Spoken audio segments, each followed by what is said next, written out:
This is Black Eye TV once again. This is Terry Riggs trying to give you the information, the knowledge and the things about what's happening in Stonebridge Park. We've got one of the main people, the chairman, the man that's organising, the man behind everything. He's going to give us the information and the lowdown of what this thing is about, because this is very serious. Hello everyone, and thank you very much. My name is Jay Mastin. I'm not in the position of chair at the moment. We're one of the key teams. We're one of the strategic teams. I was brought in to help with the strategy for saving Bridge Park. Behind me here is worth over £50 million as it stands. And I want you to know in the community that you do own something worth £50 million or more. We have a legacy here which Brent is trying to steal. They're trying to take away what is ours and sell it to entrepreneurs. I think he's the eighth richest man in the world is trying to buy this. And the reason why they're trying to buy it is because it's what we call technically, it's the jewel in the crown. It sits on the junction of the North Circular Road and the A404, which is the Harrow Road. And it's a piece that everybody needs in order to maximise the area. So all of the developers want this section of the North Circular Road, the Bridge Park estate, to do things with. Brent has been trying to take it since about 1983 or 4. They've been trying to undermine it in many ways, and they've worked to do that with subsequent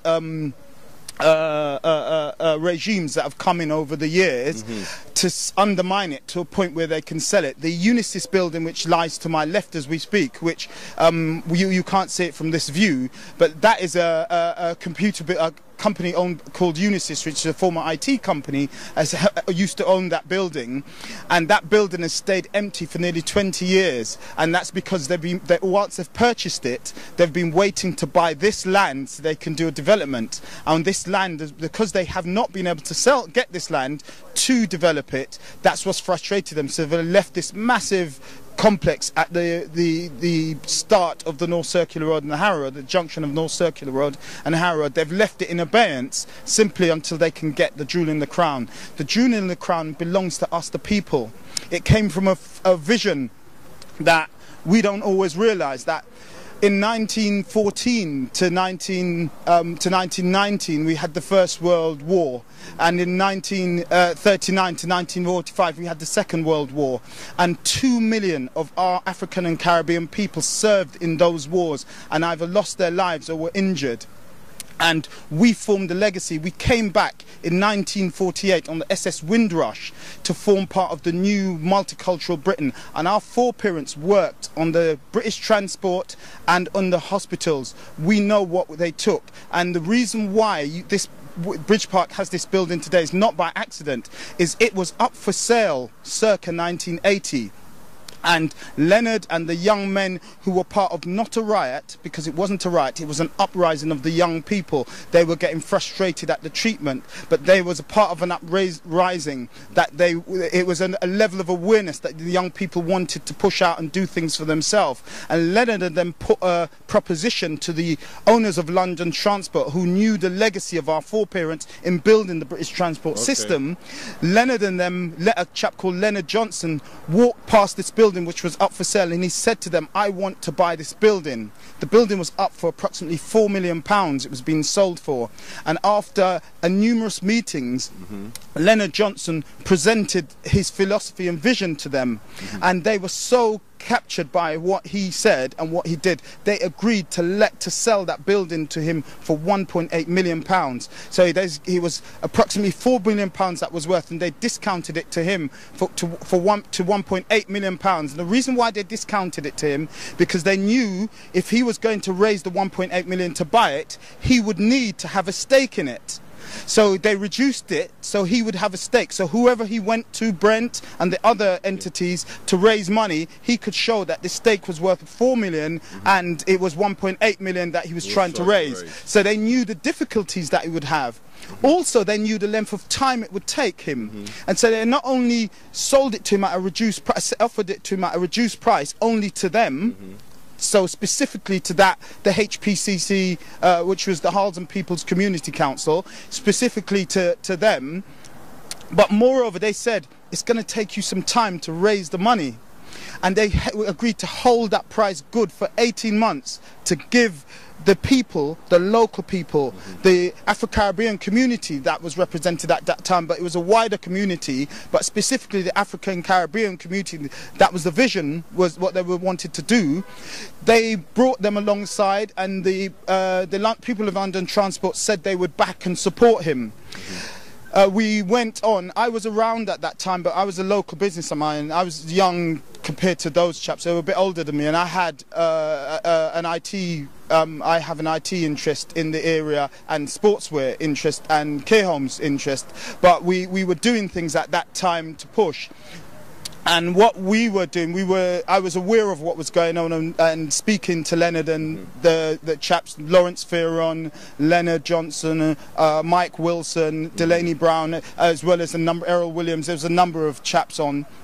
But the point is, these guys came together as great men, and they raised the money. They went to Brent first to raise. Brent said they would give 700,000, but Brent didn't give 700,000 with an open heart. They tried to scupper us, because the way they gave the 700,000, the offer of 700, they did not give it formally. They gave it informally. So they basically said, if you could prove to us you can raise the balance of the 1.8 million, we will give you the 700,000, and we will not give you anything formally until that point. So when we then went to another group, Shadow, sorry. We then went to another group, which was the GLC, to get the other some money raised. The GLC agreed to put 700,000 in, and the other party that chose to do it was the Department of Environment through Lord Young. So that was 400. So 700, that's 1.4, and 400, that's 1.8. So that's how the 1.8 million came together. It was not Brent's money, it was our taxpayers' money that was being given. Grants were being given at that time on an annual basis to a number of the big groups, the Asian groups, the Irish groups, the young Jewish groups. They were being given grants to buy and acquire buildings of millions of pounds, and they only gave us 700,000 of our own community and taxpayers' money. So it wasn't Brent's money, it was our money that they gave us back. So they gave us that money to acquire the building. They didn't make it easy for us. They held us on a long string. They would not, as I said, give us that 700,000 formally, so we could use that document, that promissory note, in order to go and raise the balance of the money. They kept saying, okay, prove that you could get the rest of the money. Each party we went to, they kept saying to us, we will not give you the actual money, we'll give you we'll informally give it to you. Leonard came out, we were close to the 18 months time that it was taken to acquire this building, and Leonard came out with an amazing move. He invited the Department of Environment's people down to a one-to-one meeting. When the Department of Environment's people came to this meeting, when they walked into the room, they saw the Brent representatives and the GLC representatives. Each party was saying, oh, we're not going to give you anything until the other party does. But by the fact that Leonard brought them all in one meeting, not knowing to each other, he then said, right, you've all been saying to me you're not going to give it until the other gives it. You're all now in the same room, sign this paper. And that's how, it was an amazing inspired thing that this young man of 21 did. That's how we got the 1.8 million to buy this building. So in summary, this building belongs to you. It's worth 50 million. The council is trying to sell it for 15. They're trying to sell it to people where we will lose control of our legacy. We have not only a plan to save the building, we have a plan to turn it into a centre of excellence. That's education, that's commerce, that's leisure. We will have it for our people. We'll set up a trust. We have a vision. We have partners that we can work with to raise the money that will take to buy the land, to take control of it, and to do it. We don't need to buy the land. The land belongs to us. We've already bought it, but we want to develop it, and we want the right to control that. So if you can help us in any way, please look at www.bridgeparkcomplex.com. www.bridgeparkcomplex.com. Email info @bridgeparkcomplex.com. Please follow us on that. If you can donate, if you can help, if you in particular have any legal skills, we need to get some access to the information which Brent holds. Brent, the Department of Environment, the former GLC, which is now the London Borough of Bromley, They all hold our information. We need access to that. If you've got any ways of getting them through the Freedom of Information Act or through a subject access request, a way to help us get our information, access to the facts, please help us. If you've got any legal knowledge, please help us. If you're young and you're on a social media, you've got a social media access, you've got any legal knowledge, or you've got energy just to bring the groups. In particular, we want people from the Stonebridge area, the Harlesden area, or from the Monks Park area, all parts of northwest London. But we want the wider group, anybody from right across the country, black, white, urban or whatever, who believes in the community spirit, who believes in the community should own what they've built, and who would like to come along and help us. We thank you. All I would say, there was a veil through which I could not see. There was a lock of which to Bridge Park we had no key. Some spoke of me and then of thee, and then of thee and then of we. But one day there was none, no obstacles at all, and then neither spoke of me nor thee. This is our building. May our forefathers be here to respect it, and our children afterwards. Thank you very much. My name's Jay Mastin. Yeah, greetings. My name's Huey Rose. I'm born in this borough, just round the corner from here, a place called Park Royal Hospital. I grew up on Brownlow Road. My parents moved from Jamaica, and Harlesden was the first place that we came to. My connection to Bridge Park, as you can know or see, is that I'm one of the users here. I've been playing with a black badminton club here for the last 20 years. And it's come to my knowledge that they are trying to take away this building facility called Bridge Park Complex, located in northwest London. Obviously, there's a gentrification process going on that's been going on for the last 30 years, where they have been forcing mainly black users, African users, and retaking back buildings to give out to white developers. And as a result of that, a lot of property has been lost. The same gentrification went through in Brixton. It's gone through in Peckham. Where they are doing what you call they force people a market price, and they give them what's that situation called, Leonard? Well, Lady Porter do it, gerrymandering, where they get rid of different. But what's the terminology? I forgot that word they use, where they force that property from you, even though you don't want to sell. Compulsory purchase. Compulsory purchase order. So this is what this government and previous government have been doing all around the country. Compulsory purchase orders. In the 70s and the 80s, many of our parents owned 3-story homes in the Brixton area. And through compulsory purchase order, they never got rid of the homes. They just took the homes back from black people and they resold them to white developers and gentrified the area. This is what they plan to do here. Same thing. There's a billionaire who is from Europe somewhere, who has made plans to purchase this building, which is actually worth £50 million now, and we have to put a stop to that.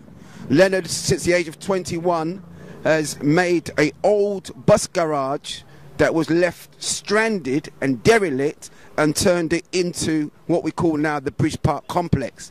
And for him and for us to preserve the legacy of the African Caribbean community here in Harlesden, here in Brent, we have to save this building by any means necessary. And so for you that are unaware, we need you to come out. We meet on Sundays at 2 o'clock till 4 o'clock.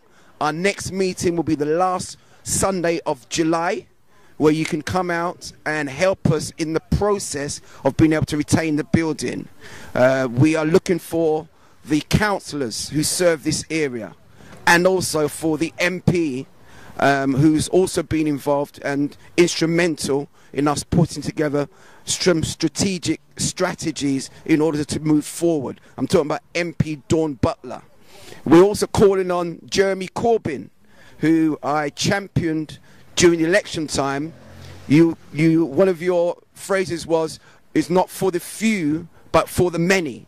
So I'm appealing to Jeremy Corbyn to now act on that word, which was the election campaign. Make sure that this building does not go to those so-called few, but can stay around for the many of our black people that are in this area.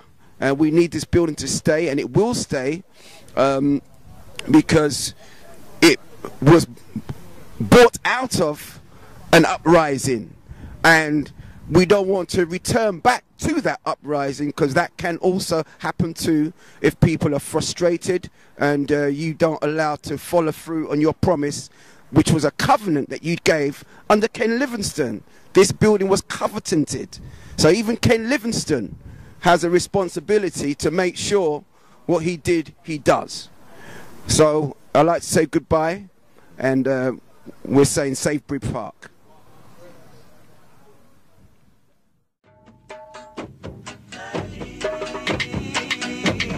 Jerusalem.